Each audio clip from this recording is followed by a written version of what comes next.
Good morning, all of those in Transform, Thrive, Unleash. Nikki here, coming in for our regular weekly catch-up. Just make sure I'm live, and if you jump on with me, make sure you say hi. No one's on yet. There's always a little bit of a delay so between the lives, but we've got some people jumping on, so make sure you say hi to me. Let me know you're here. I'd love you to interact with me as I go. We've got Katie. Hello, Katie. Nice to have you with us. And if you're watching on replay, make sure you comment replay, and then I know that this has been able to get to you as well.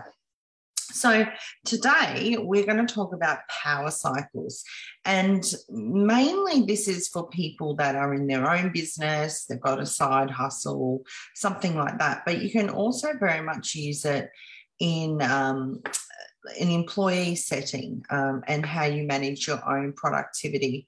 So who has heard of PowerCycles? Put a 1 in the comments if you've heard of PowerCycles. Just getting rid of that. I'm going to put my glasses on so I can see. So PowerCycles are what we're going to talk about today. And it's really, really going to help you to lift your productivity personally. And you could even apply it to your, fitness training. You could apply it to things that you're doing in sport. You could apply it to anything that you like. And particularly with children, you can apply it really well with children. Before we get on to that, I just want to remind you of a couple of things that are coming up. So next week, we have Monday at 11 a.m. We've got Ursula coming to do a presentation with us on Monday at 11 a.m. So instead of Tuesday, it's Monday at 11 a.m. Now, Ursula is a change specialist. Hello, Carla. Thanks for joining. So she's a change specialist, and she has this incredible story around sailing all around wherever and really adjusting to change. She talks to people about coming out of COVID and changes like that too. So you'll really enjoy Ursula. So next Monday at 11 a.m., that will be really good. We also have some exciting programs coming up, so stay tuned for those. So let's talk PowerCycles. We're not going to be here all day. We're just going to keep it short and sharp for you guys. Really want to give you some information that maybe will help change the way you do things, and something that you can implement straight away. So PowerCycles, probably people haven't heard of it because it's a term that I have come up with myself. So you probably have not heard about it.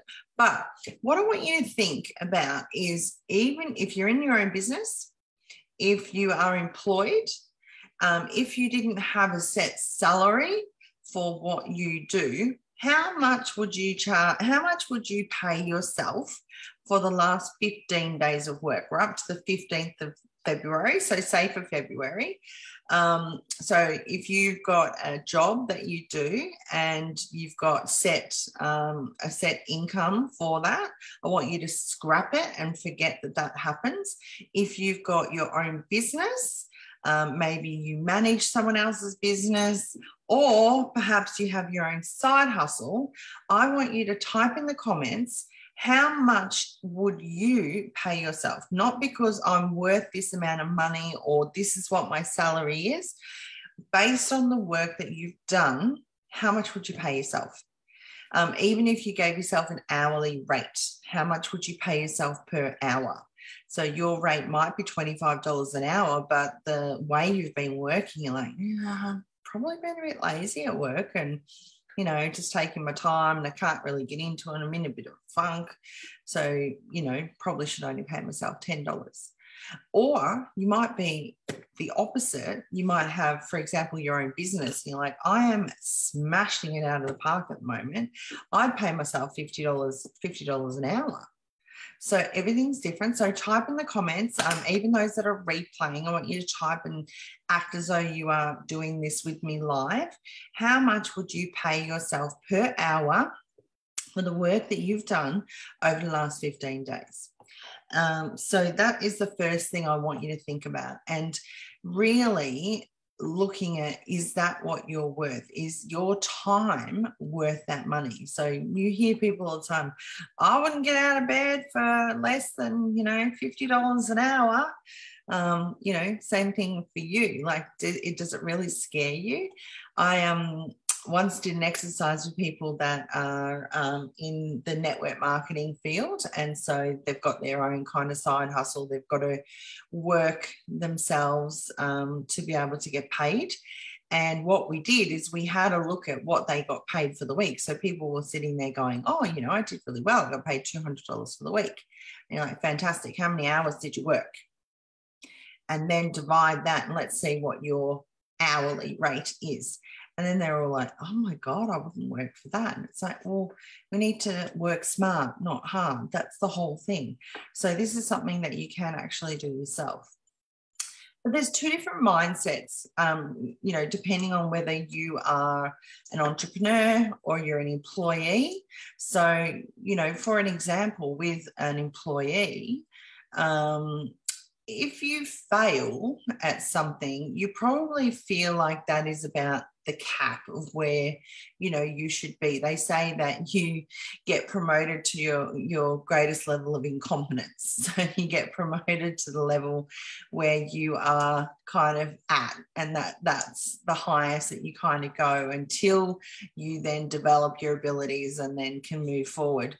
Where an entrepreneur would probably say, failure is an opportunity to grow. So you could really learn from what you're doing and what your, where your failures are at. And maybe not even looking at them as failures, maybe just little road, what do they call them? Road humps, or, little hurdles that you've got to get over.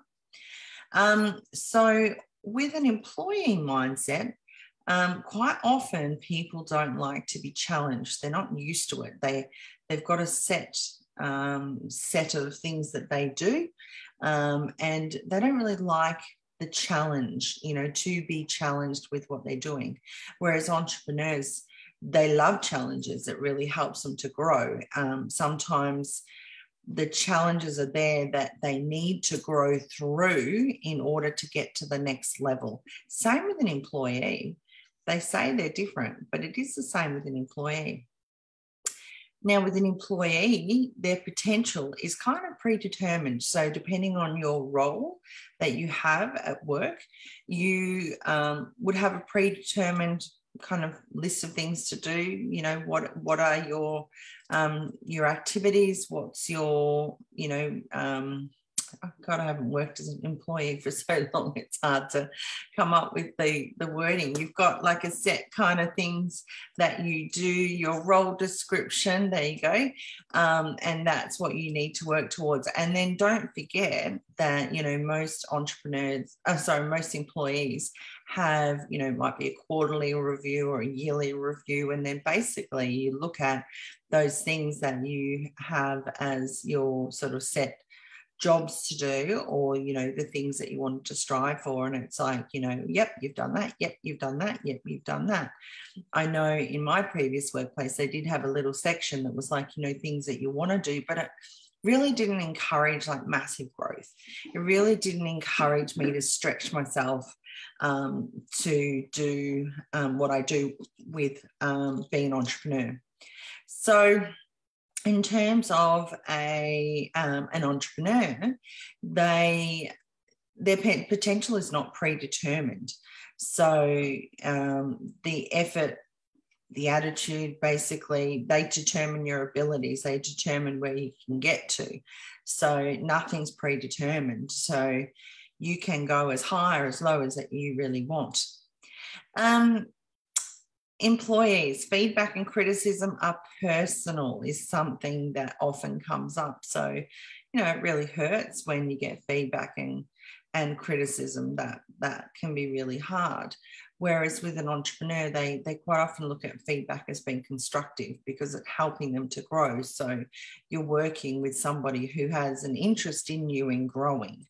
So that's a very different thing. So you're looking at, having a mentor that really actually guides and grows you. Quite often with an employee, you don't have a mentor. You don't have someone that's guiding you through.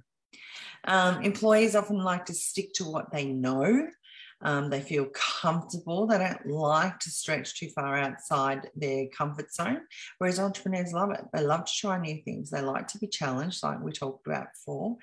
They're inspired by the success of others and try and, follow in their footsteps. So many different things like that.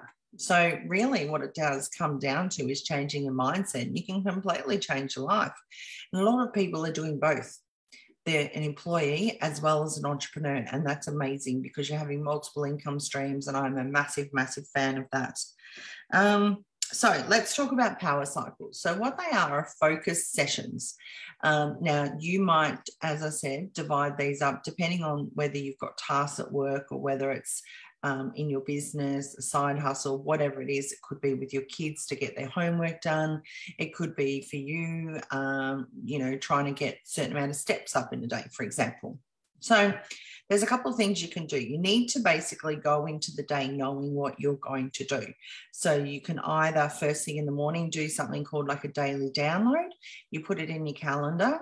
I have one every morning, a daily download. I quite often write in it the night before. So I know what I need to get done. But if there's anything additional, I'll add it in there. And they're things that I want to get done today. If I want to put it in a daily download for tomorrow, I can put it in the daily download folder. And I have these on my calendar. So the daily download is really getting you to think what needs to be done today.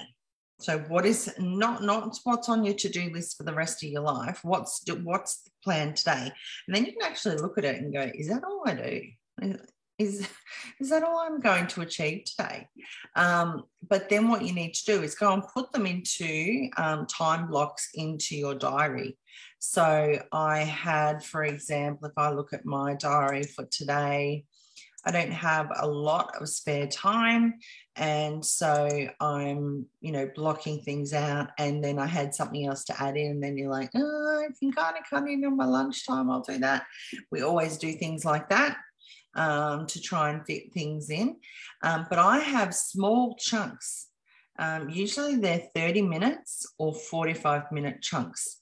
And that's what a power cycle is. If you had something that was going to go for 4 hours, it's really, really difficult to maintain your enthusiasm to really, really push and keep getting things done. Different if it's a course or something like that. You just got to obviously fit in with what they do.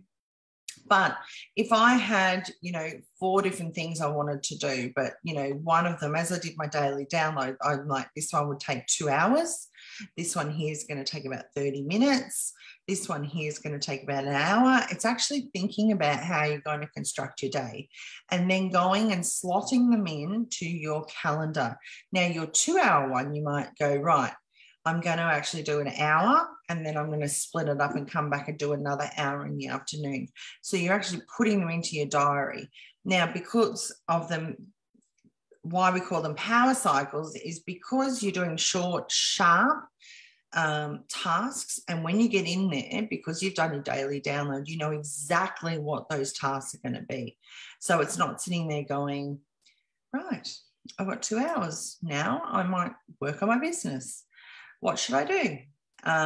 We don't want to do that. So, we need to look at your success markers. So I've written a couple of things down just to remind me. So success markers are things that we look at as part of your power cycle. So how are you going to get some accountability to it? Are you going to track yourself?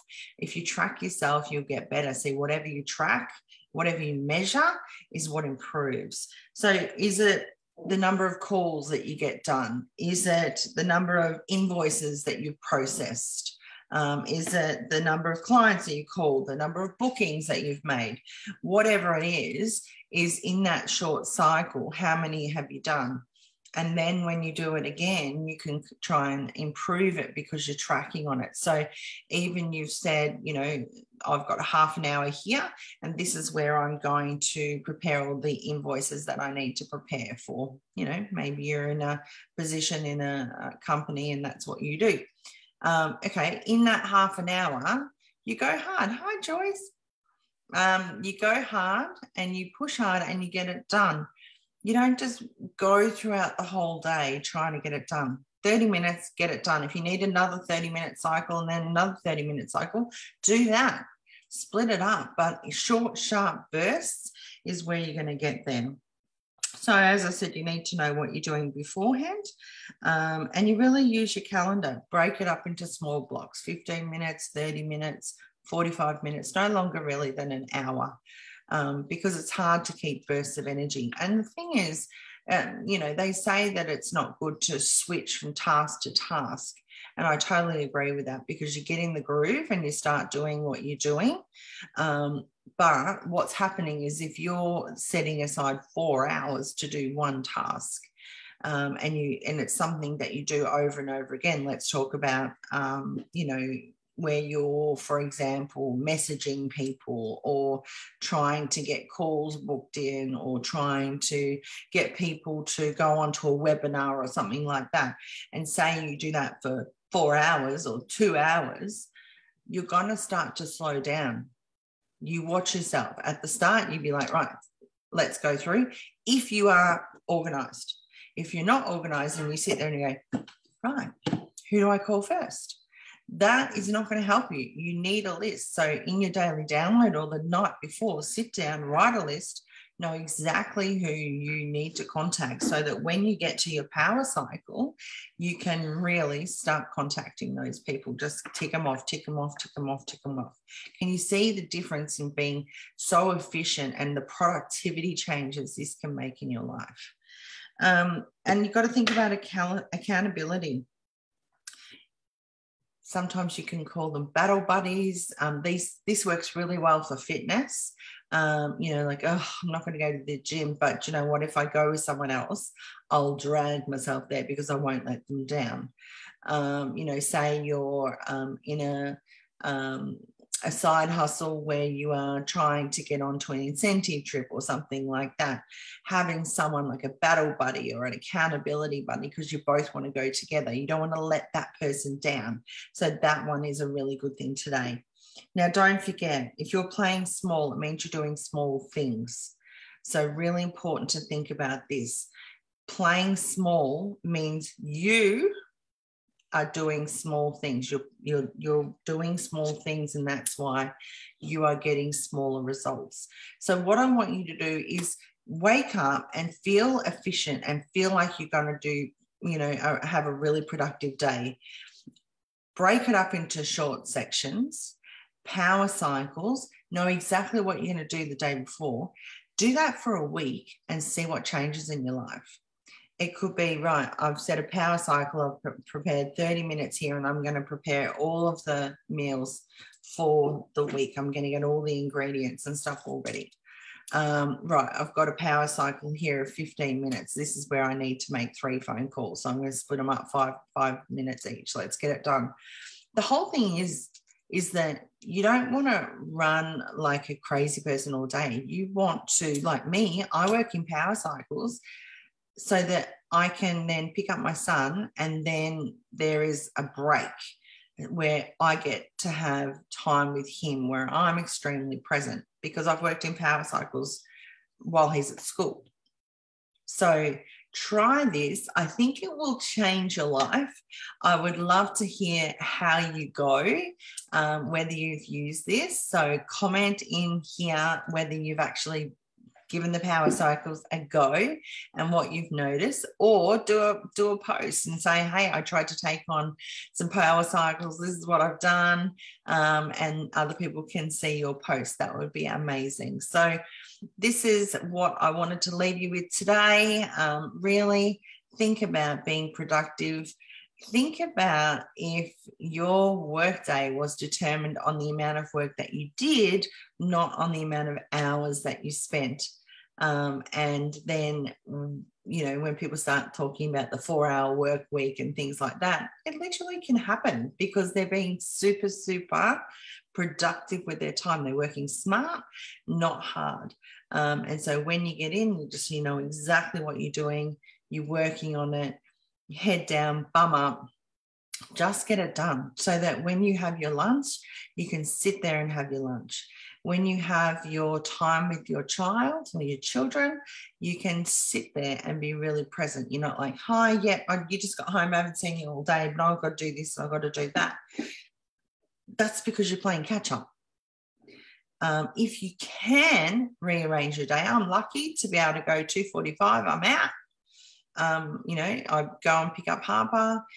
Very rarely do I book stuff in up until he goes to bed. So I kind of have a lot of my calendar very free from the time he gets. I've got like a meeting this afternoon at 4, which is not common. I don't really have many things because I want to really be present with him. I want to hear how his day was. I want him to spend time with me, because by the time, they have a bath and they have dinner and then all of a sudden it's bed, you're like, I haven't even spent time with them. So that's what I wanted to do. I want to be more present with my son. So I think we might leave it at that. I can talk under wet cement, so we could be here all day if I kept going. But let me know if you have taken anything of value from this. Let me know what you think. If you think it's something that, you might take on, it might improve the way you run your life, your business, whether you use it personally. I would really love to hear. So PowerCycles, that's what they are. Have an amazing Tuesday, everyone, and I will catch you next week. 11 o'clock. Let's check it. Sorry. 11 o'clock.